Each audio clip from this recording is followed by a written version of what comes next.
Welcome to Wanna Bet, the daily gambling game show that takes betting seriously, but not much else. Get our favorite plays on the totals, sides, props, exotics, and futures to jump on now. So let's get it started with Jason and Ben.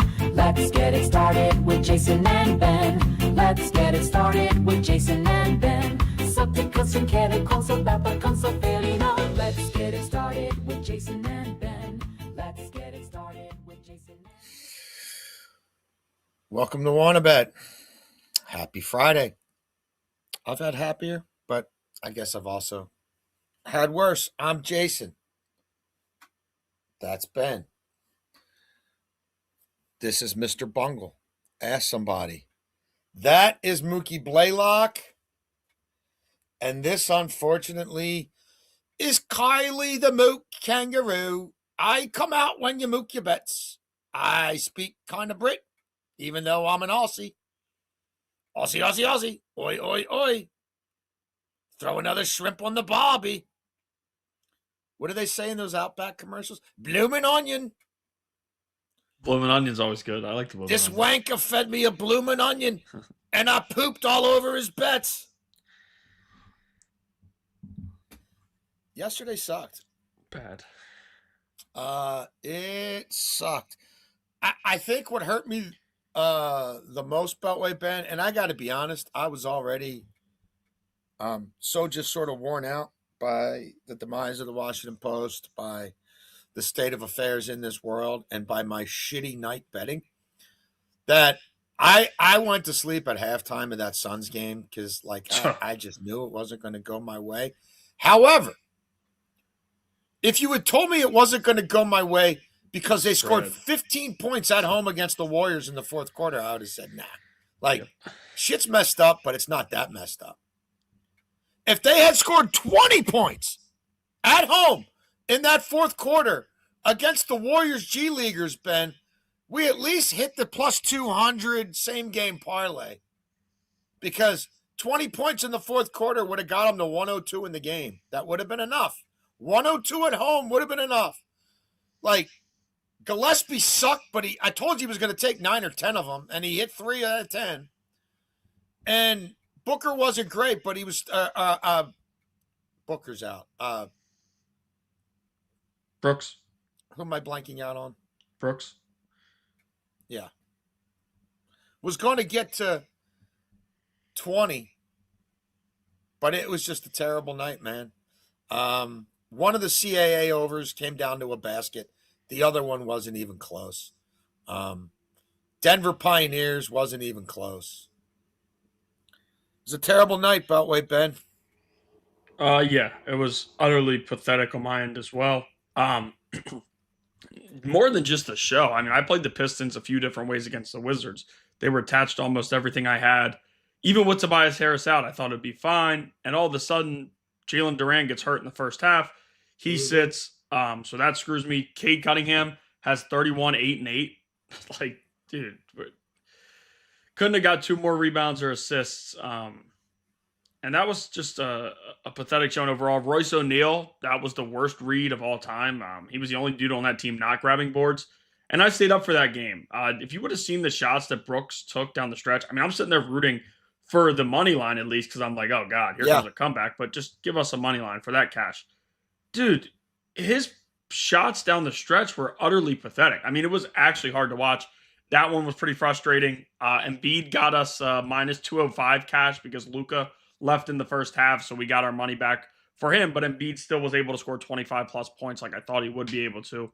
The Hawks just almost losing to the Jazz with it was an atrocious night. There's no other way to put it, just to be quite honest with you. Yeah, I mean, it's been pretty rare. We've been doing this now 9 months, pretty much 7 days a week, and we're giving out a lot of volume and a lot of plus money volume. And it's rare that we have a night when we're both that shit. I feel like it happened 1 or 2 NFL Sundays. But usually when one of us is that bad down, the other one at least broke even. You know, 100%. It was a little bit up. This was brutal. The best tease of the night was probably the Pistons cutting it to 5. Oh, my and God. Cunningham Dude. getting the 8th rebound and 8th to go with 8 assists. And I'm sitting there thinking, you know what? if they force this to overtime, We got a shot. that Cade Cunningham triple-double is going to hit. And then before you know it, they were down 9, and then they were down 12. Dude, and then their it's like, defense what are we doing? was utter against the Capital City Go-Go. Like, dude, they literally sat Alex Sarr down the stretch. They did everything they could to lose that game. Yeah. And the Pistons couldn't get a damn stop. Oh my God, I was literally screaming. As a Wizards fan, that was infuriating. But if Cade gets a triple-double for us, it clears everything for the night. We're profitable in a massive way. He was plus 2,100. It's like, damn, we could have stole that one. That would have been awesome. Yeah. When he got to the 8, it was 28, 8, and 8, and they're down 5 with like 5 minutes to go. And you're like, well, they're going to put him on the bench, right? And they're going to see if they can tie this thing without him. And then he's going to come back. And remember he was on the bench for about a minute. And then they're down 12, and now he's out there. But it's like, now there's like 3 minutes left, and they're down by 12. And the odds they can't make a freaking shot. So where are the assists coming from, even if he gets the rebounds? That's the issue. He had a bunch of opportunities. Another thing, he had 6 boards at halftime. I'm like, that's the hardest part. Give me 4 more boards. You can get 7 assists in the second half. But guys just could not knock his shots down. Damn sure for Holland or for Thompson, they were making sure they got those guys. And Holland stealing all those boards on the glass, but not doing anything else. Like, dude, that was Duncan. By the way, Duncan Robinson, one of the worst defenders I've ever watched in my life. Like, dude, you're trash. They were horrible. Oh, that was frustrating. All right, let's get into today's bets. Kylie, I'm going to set you aside. I don't want you touching me, Kylie, while I'm giving out today's bets. Oh, I don't want you to fall either. There we go. She's propped up on the desk here. Where's Mookie Blaylock? Don't touch him. He's off to the side. Yeah. He's a little easier. He's a little easier to control than just a little his bit, mom. Yeah. Just a little bit. My earpiece is like way worse than normal today, which is fitting, so I can't hear, but whatever. All right, first down. Look, I'm going to take plus money with Detroit. Do I think it should be more? Yeah, I do. But this is the best it is, and there's not a lot I like today. So, look, I don't think the Pistons can shit the bed 2 days in a row. Pistons now have only 4 losses at home to the Eastern Conference all year. They have not lost back-to-back games at home to the Eastern Conference opponents all year. I mean, they're 23-7 are the Pistons against the Eastern Conference at home. 23-7 against the Eastern Conference overall. They're 29-10. Outside the division. The Knicks have won 8 in a row. I think they're due for a loss. I think the Hart situation bears monitoring. They're coming off a 2 overtime game against Denver where they had to give their all at home. And I get it. Detroit played last night and they didn't, but Detroit played like garbage. I don't even have my shot set up right. So look, Ben, we talked about it yesterday. I still like it. I don't love it. And frankly, I thought I'd be able to get like plus 125 coming off that debacle last night. It's not there now. Maybe it will be by tip-off. Yeah, first down. For most of the week, Jason's been on a lot of different Super Bowl plays. I've waited and figured these next 3 days I'm going to play a few different ways. And I also mentioned earlier in the week, I told you guys I would be on this guy, and it never fails me going tight ends against the Seahawks.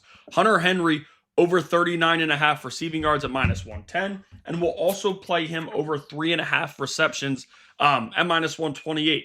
Now, when you look at Seattle this season, 67 yards they're allowing to the tight end position in the playoffs, those 2 games, 63.5 receiving yards per game during the regular season. That's the 6th most in the NFL. You look at what Hunter Henry has done against bottom 5 defenses against tight ends. Cincinnati, 7 catches, 115 yards. Pittsburgh, 8 catches, 90 yards. They're the 3rd most. Miami in the second matchup. First one, he got hurt, was off the field a little bit, but the second matchup, 5 for 56 in that second matchup against the Dolphins. Jason's talked about it during the week. Hunter Henry isn't the, special Kyle Pitts type of tight end where you got to throw 2 guys his way and try to take him away. No, I think they're going to be fine letting him have a few catches, take a little bit what you can get with him, and they're not going to double him. And the ball gets spread around in this offense, so I don't have to worry about a true X wide receiver that I'm worried is going to get 11 targets. Like Diggs could be that, Booty could be that, but it's week by week with them. And we've also seen Henry have the 100+ yard games multiple times this season. So it gives me hope that he could have a pretty big day. And here I'm not even asking for that much. I mean, just give me 40 yards and 4 catches, which is very realistic in a Super Bowl, a young quarterback who should be getting the ball to his tight end. And we also don't have to worry about that second half that we did last week against Denver, or 2 weeks ago, sorry, with all of the snow and all of the ugly weather where they're just handing the football off. I think they're going to be playing from behind, having to throw the football. And when they do throw it, I think it'll be some easy throws for Hunter Henry. Excellent. Second down for me, college hoops. Boy, we had our worst college hoops night in a long time last night. Mercer went over 10 minutes last night. Mercer, a team that averages 89 points per game in conference, Beltway Ben, went 10 and a half minutes without making a field goal. Now, they did get to the line a bunch, and they were right there with Chattanooga, but they went 10 and a half minutes without making a shot from the field, the number one offense in that conference. All right, we like Davidson. We're laying 9.5. What we're really doing here is fading Loyola Chicago, the 270th best team in the country if you listen to Ken Palm. And I do, even if Gottlieb doesn't. Loyola Chicago cannot handle the basketball. Their turnover to assist ratio is bottom 20 in the country. They aren't good on the road. Davidson won the first meeting in Chicago 79-64. Davidson's been okay. They're a 500 team covering in conference. Davidson wins by 3.3 points per game in conference. That's not the story. The story is Loyola Chicago loses by 10.4 per game in conference. Davidson's played tough teams lately. They've been playing top 100 teams. St. Louis, George Mason, VCU. I think this is a get-right spot for them at home. Loyola Chicago, 318th in the country shooting the three-ball, Beltway Ben, and 348th defending it. Davidson is a top 40 three-point shooting team, top 100 three-point defense team. I think that helps us get to a 10-point win here. And then look, Yale coming off a tough loss to Harvard. They host Brown, another bounce-back spot. We'll lay the 15 with the Yaleys. They won by 17 at Brown in the first meeting. This is a top 23 EFG offense in the country. Top three-pointing shooting team. Top 10 foul shooting team in Yale. Brown is 350th in the country in offense. Yale's winning games in the Ivy League by 12 per game. Brown's losing games in the Ivy League by 10 per game. Yale's number one rebounding margin in the Ivy League. Not so good on the boards for Brown. Brown's 1-6 against the spread in conference, Beltway Ben. They lose by 10 a game. They fail to cover by 6 per game. And again, Yale pissed off after losing to Harvard. Real quick, you talk about, even though Gottlieb doesn't like Ken Palm, you know who does like Ken Palm? Could you take a guess? Their team plays tonight. Mookie Blaylock, no, because Ken Palm didn't help with Mookie Blaylock's not a big Ken Palm guy? I don't think so. They're coaching tonight. Patino. There's a video of Patino's. Did he come out and defend Ken Palm after? No, but after there's a video of somebody in his office, and you see like the Ken Palm ratings sitting on his table. It's like printed out on his table. It's like he's clearly taking a look. But it's kind of funny. And Ken Palm's print is different than other stuff. You could tell clearly it was the Ken Palm ratings. But speaking of Patino, second down. Let's go to the Johnnies. St. John's plus 2.5 at -105 tonight in a matchup with UConn at the Garden. I mean, listen, that sometimes in these spots, these exciting games, I like to sit away and just watch college basketball and have fun doing it without betting interest. But plus 2.5 is good for me. I was going to give out them on the money line, but -105 in a game that should be down to the wire versus plus 114, I'm fine just taking the 2.5 and living with that. Like, it's not good enough value for me to play the money line and have to hope they straight up win the game, where we could get free throws late or anything late to keep this at a 2-point game and we could still cash. I think the Johnnies went outright, right? UConn, one loss on the season. They only have one loss on the season, but there's a lot of games down to the wire against some lesser competition. Great coach. I mean, Hurley's one of the best, but you can't take anything away from Patino, who's one of the greats in this sport. I've always been a Patino guy. And even like last year, benching RJ Lewis in that March Madness, like I disagree with some of the stuff he's done, but I'm still a fan of his. I think he's a good coach. And I think in this spot, the crowd's going to be on their side, and I think they'll beat UConn. Third team in the country. I just don't know that they're that good. Now, Hurley, as I said, great coach. St. John's has won 7 of their last 8 or 8 of their last 9. They're playing better basketball, and some of those are tough road wins in the conference. Big East ain't what it was in recent years. They're struggling a little bit. It's kind of ugly, but I would expect St. John's to come ready to play today. Give me the Johnnies plus 2.5 at minus 105. Pueliaiko. I think that's finished for halftime.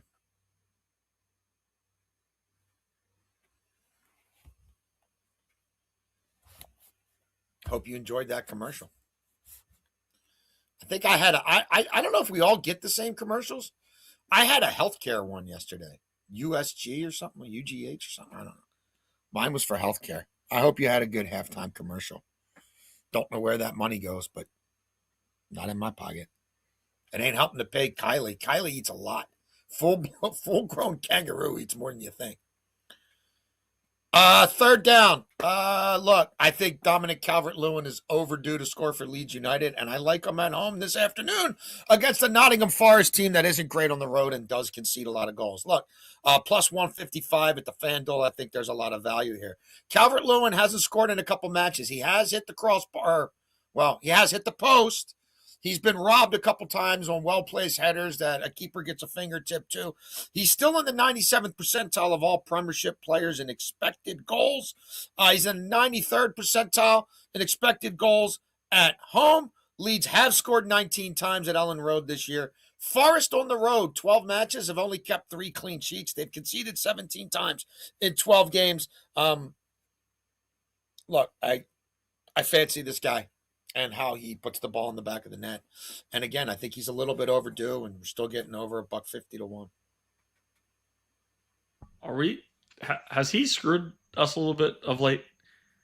What's that? On this show, have we missed on him a few times?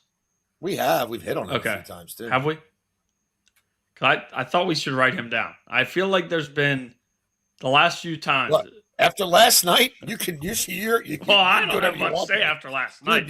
You could go leave a hanger on your oven for 2 hours, grab an oven mitt, put it in your car, drive to work, and scald me on the cheek with it. I'd be like, I can't speak after last night. I got it coming to me. You can write Calvert-Lewin up. I just thought, I feel like we've missed on him a lot lately. You should yellow card me here. Okay. If it doesn't hit today, hey, I back off him for a while. Again, I don't tail the soccer as much, so but I do keep scoring everything. I just feel like lately I've been off on Leeds a couple times lately, but I'm not getting into the double. I thought about, you don't get enough value putting this to the double. Like, I don't think they're dropping 3 points at Ellen Road today, but I also didn't like the odds enough to get there on its own or parlayed with this. Like, games on USA Cable Network. You're going to be able to watch it no matter where you live. And I think he's scoring today, Beltway Ben. I think he's going to see a lot of the ball. I'll tail that actually today. And then if he does not cash, it's absolutely. Well, we've got a German match on at 3 as well on the ESPN Plus that you might want to get on. So which one? We're going to be able to watch Calvert-Lewin at work, right? Well, I mean, I can watch it. You can watch the other one on your phone or on a laptop. Right. Right, well, sometimes they put them on like the ESPN too. I don't know if they're putting this one on. This isn't very sexy, so they're probably not, but I'll double check here. Not a sexy soccer match. That makes sense. Third down for me. We're going to play Cedric Coward over 15.5 points at minus 110. To be quite honest with you, I'm not sure we've ever given him out here on this show. Rookie, was at Washington State, dealt with some injuries, then transfers to Duke, where Duke thought they were going to have a star. And instead of going to Duke, he kept his name in the NBA draft and has actually made a name for himself here in Memphis. And they put him on the court a lot. They've had confidence in him. Not only that, but they've dealt with some injuries and guys haven't been able to play. So they've had to rely on Cedric Coward a little bit more.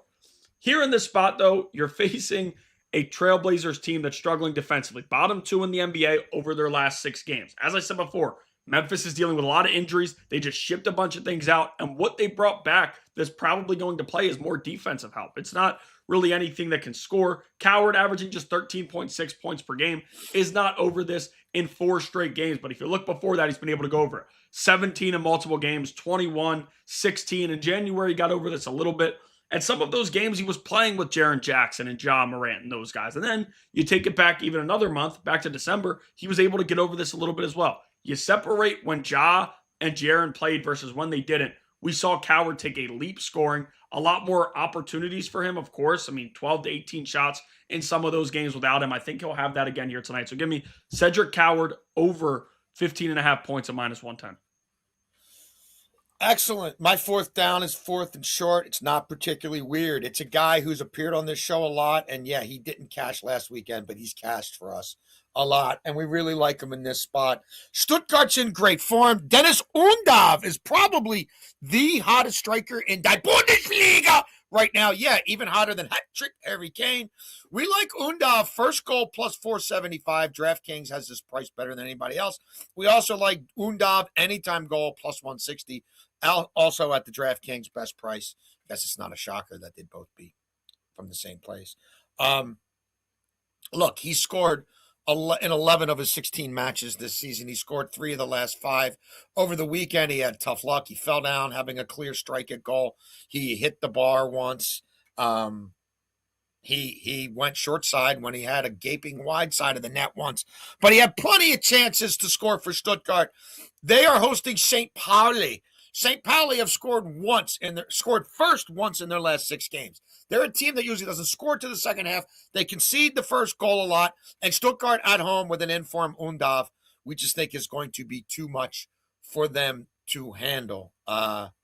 Again, he's in incredible form, and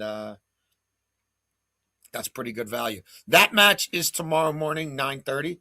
On the ESPN Plus. Ben, I'm not sure what time we're doing it tomorrow, but I wanted to get on that now because I'm not sure it'll be by 9:30.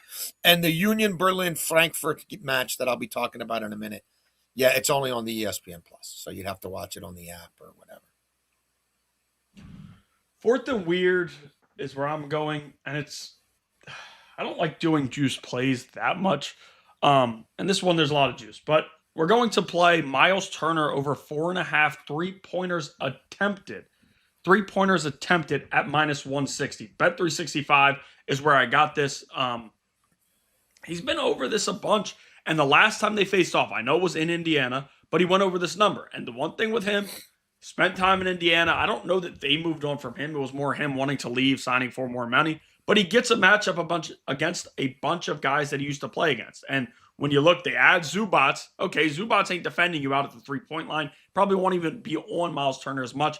Turner is a chucker. He'll look to get his shots in. And now they have Kevin Porter Jr. back. The points scare me a little bit, but that shouldn't take anything away from Turner chucking it from beyond the arc. We just need him to take 5 attempts, which, as I said, he's done in more than half of the games this year. Kevin Porter Jr. being back also helps. Some penetration, kick out. Turner ain't cutting to the basket. Turner wants to hang out around the 3-point line and get his 3-point attempts in. It's a rivalry game.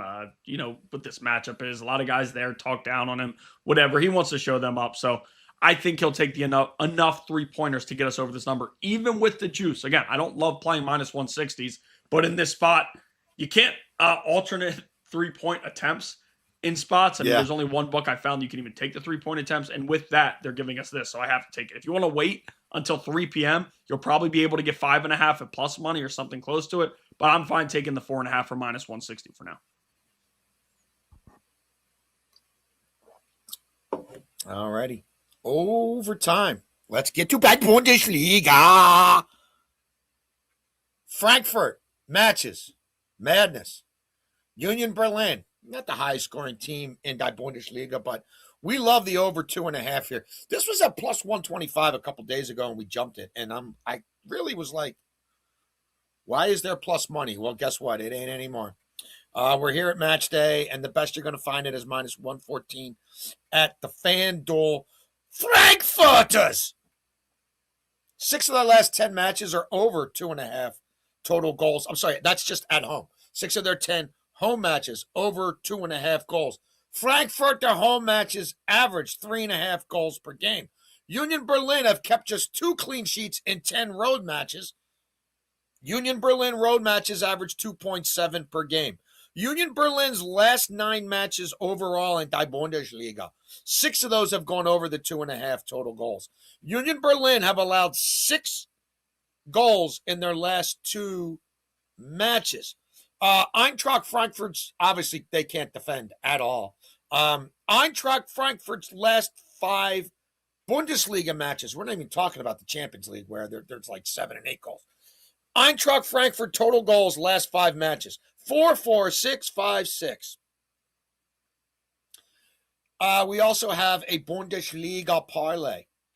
We're going to take over 1.5 for these purposes in the Union Berlin-Frankfurt match that kicks off today. And then tomorrow morning, give us Dennis Undav and Stuttgart to beat St. Pauli. St. Pauli have 2 wins all season. And Dortmund, who are in great form, to win as well. So Dortmund, who now have a chance to maybe, if not catch Bayern Munich, at least give them a run for their money. Dortmund to win, Stuttgart to win, and over 1.5 goals in Berlin, Frankfurt. That'll get you damn near 3-1. Yeah, for me here, over time, we have one parlay, and I do want to talk about something else that I might give out. Just a few different legs. But here, we'll start with our NBA parlay. Cedric Coward, who we broke down earlier, DeAndre Hunter, both for 10-plus points, Rudy Gobert, 10-plus boards, and Miles Turner, 1+ three-pointer made, plus 112. Turner's gone for 1 or more three-pointers in almost every game this year. I talked about it being a rivalry, a team that he left. I think he'll be fine getting enough attempts to knock one down for us. Rudy Gobert, you get a matchup here that's very favorable for him on the glass against the Pelicans. Bottom 2 in rebounds allowed per game. I think Gobert will be on the court enough. And I also think he'll be able to get this in the first 3 quarters if we do have a blowout. Sometimes when you attack teams like the Pelicans and those squads, you got to hope that you can get in the first 3 quarters. We've seen Gobert go for 10-plus boards in the first half. The Timberwolves are also a team who play up to competition and play down to it, though. Like, it wouldn't surprise me if we saw this as a tight game late, even with Anthony Edwards playing. Coward, we broke down before. And then DeAndre Hunter. I like the addition for the Kings. I've always been a fan of DeAndre Hunter's. It didn't work well in Cleveland, and he wants his hands on the ball more. He wants to have more of an impact on these games. Kings have a lot of vets and a lot of guys who want to score, but they're not going to keep the ball out of DeAndre Hunter's hands. You added him for a reason. I think he'll be able to get it going for 10-plus points. So again, those guys and Coward, Hunter, 10-plus points, Gobert, 10-plus rebounds, and Miles Turner, 1+ three-pointers made. Now, tonight, we have a Northern Iowa matchup, and I was high on them coming into the year. I thought they were going to be very good. They host Bradley, and Bradley's been much better than them, but I think they're going to win this game at home. The issue is I don't want to lay the 4.5. So I was trying to figure out which NBA teams I'm comfortable in putting on the money line to attach them to a parlay. And the only one that I'm pretty confident in that is the Timberwolves. So that's -117. I want to give plus money parlays here in overtime, but I'm fine taking Northern Iowa and the Timberwolves on the money line at -117 here tonight. Basically, I said it before, like, the Timberwolves play down to competition, but I don't see them losing at home. You don't trust the Celtics at home? Just the Heat, I don't know. Like, I think they're still going all in. Need them to win on Sunday. I'm going to be taking the Heat on Sunday a bunch against the Wizards because the Wizards might beat the Nets tomorrow. But no, the Heat, I don't know. It kind of scared me. The rest are kind of pick 'em or close to it. My Blazers aren't overdue for a victory? They are. No, they absolutely are late tonight. But again, the Grizzlies. I thought about playing them tonight, but they also play. They host Memphis again tomorrow. Yeah. I usually get scared out of that. The NBA does this. This stuff a bunch. Yeah. Like, we had the team play each other 3 times in like 4 days. What are we doing? Whatever. But yeah, real quick. Northern Iowa, Timberwolves, both on the money line -117. That's the show. Beltway Ben, let everybody know why the Kangaroos were stomping all over our faces. Yeah, look, I had a nice week in the NHL. Too bad it's going away. It's all right. You'll take it to the Olympics. We'll see. Get some good reads on Olympic hockey. There's not the same data available. I don't know. I know. To be honest with you. What time you want to go tomorrow, Beltway Ben? 9:30 again? Does that work? Okay. 9:30 it is, and then 11 Super Bowl Sunday. Please email us, wannabetwithus@gmail.com. We always appreciate that. We thank you guys for tuning in. We apologize wholeheartedly for last night. Again, I don't think it's happened many times. The OGs will know where Ben and I are that crappy at the same time. Unfortunately, it happened on the most recent show prior to this one. We certainly aspire to do better, and we hold ourselves accountable. You want to bet? We want to bet. We want to bet better than we did last night. We want to keep Kylie and Mookie Blaylock away from us through the rest of the weekend. We thank you for tuning in to One.